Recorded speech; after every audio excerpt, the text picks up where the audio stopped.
Good evening. You're watching the news on Croatian television. Serbian President Aleksandar Vučić has accepted an invitation from President Kolinda Grabar-Kitarović to visit Croatia next month. The announcement came after a meeting in Belgrade between Vučić and the President of the European Parliament. It's very important for our country to receive an invitation from President Kolinda Grabar-Kitarović to visit Croatia. We accept the invitation, and I believe it will take place on February 12th and 13th. When a major visit like this takes place, such as a foreign president coming to Croatia, it's obvious that major consultations take place with all the relevant actors according to our constitution. In related news, the Croatian Serbian Intergovernmental Committee wrapped up their first meeting in Vova Dina in 3 years. The Croatian minority in Serbia received guarantees from Belgrade for a mandate in Serbian parliament, a Croatian language center in Vojvodina, and increased employment opportunities in the public sector. Starbug, an Austrian construction company, has filed a complaint with the government, saying the Chinese consortium that was awarded the contract to build the Pelješac Bridge quoted a price well below market standards and a full 70 million euros lower than theirs. Company representative Dragan Pavelic has called on the Croatian government to hire an independent consultant to calculate the true cost of the bridge. We calculated our price very correctly, and we know how much that bridge can be worth. Our price is around 350 million euros, and we are convinced that this is a realistic price, under local conditions, under local prices, with a local workforce that can build this bridge. The Association of Minority Shareholders in Agrokor is seeking the dismissal of Ante Ramljak, the consortium's government-appointed restructuring manager, for what they claim is a conflict of interest. They say Ramljak is not acting according to the law, adding that documents are only now coming to light regarding the millions of euros in loans approved last year for Jamnica, Belje and Ledo. Meanwhile, Agrokor founder Ivica Todorić once again criticized the government for assuming control over his heavily indebted food and retail empire, but this time via a video blog uploaded to YouTube. Todorić maintains that Agrokor was a stable company prior to what he claims was the government's unlawful intervention. The Zagreb County Court has frozen all my assets, so now people can't believe that Ivica Todorić has no money. Todorić isn't rich, but nobody believes me. They all think I'm lying around in all this money and that I don't know what to do with it.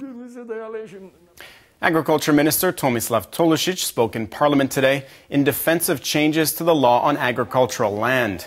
The minister said that 30 years of previous legislation favored lobbyists and big companies, while ignoring real farmers.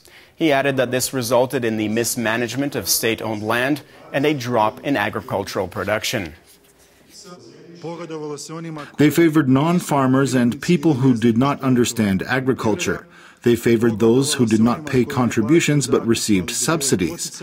They favored those who presented themselves as livestock farmers but who possessed no livestock. They favored those who illegally acquired state-owned agricultural land, resulting in the soil being ruined. Only rarely did they result in benefits for actual farmers. Defense Minister Damir Krstičević announced that his ministry's public procurement practices would continue to be conducted openly and transparently. The minister added that the biggest challenge continues to be the purchase of new fighter aircraft. A final decision is expected to be made in the next few months. I don't play favorites with anyone. The only thing I favor is a good decision. The winning bid must have the best price and be the best offer that includes all the necessary parameters. I favor what our expert committees say. I favor what's best for Croatia. I'm not expediting the process in any way. I trust that those responsible for making the decision will communicate their choice once all the conditions have been met, because that's in the best interest of the Croatian public, and that's the only way to relieve the tension that has been building recently.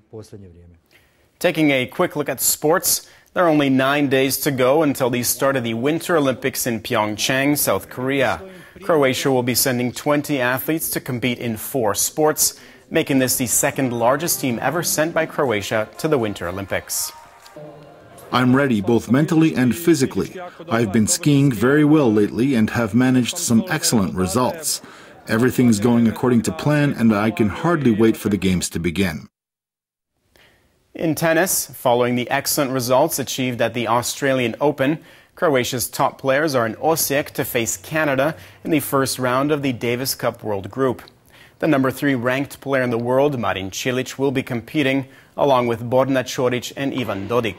Canada's 33-year-old coach, Frank Dančević, said his team was up to the challenge, despite failing to secure a win away from home since 2011. Croatians are trying to do everything to suit their players, like every home country, and it's normal. We expect that. We weren't expecting to come here and play on a surface that we like to play on, but it's a challenge we're going to face.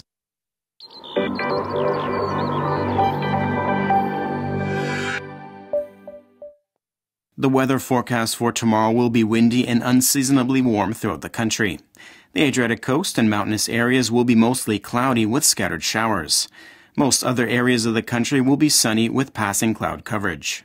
Rain is expected towards the end of the day in western regions. A moderate to strong southwesterly wind will blow in the continent, reaching gale force gusts in higher elevations.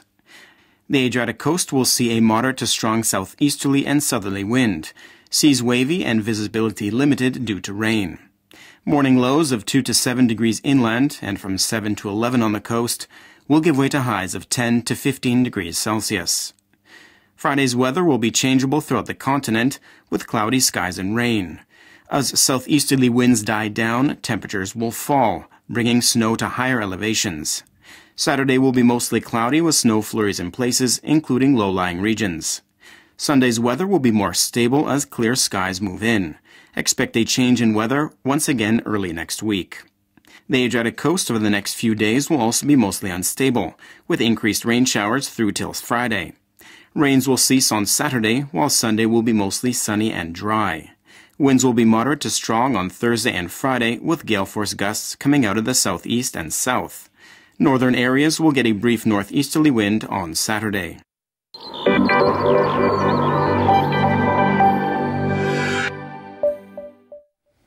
And that brings us to the end of our program. Thanks for watching. We'll see you again tomorrow night.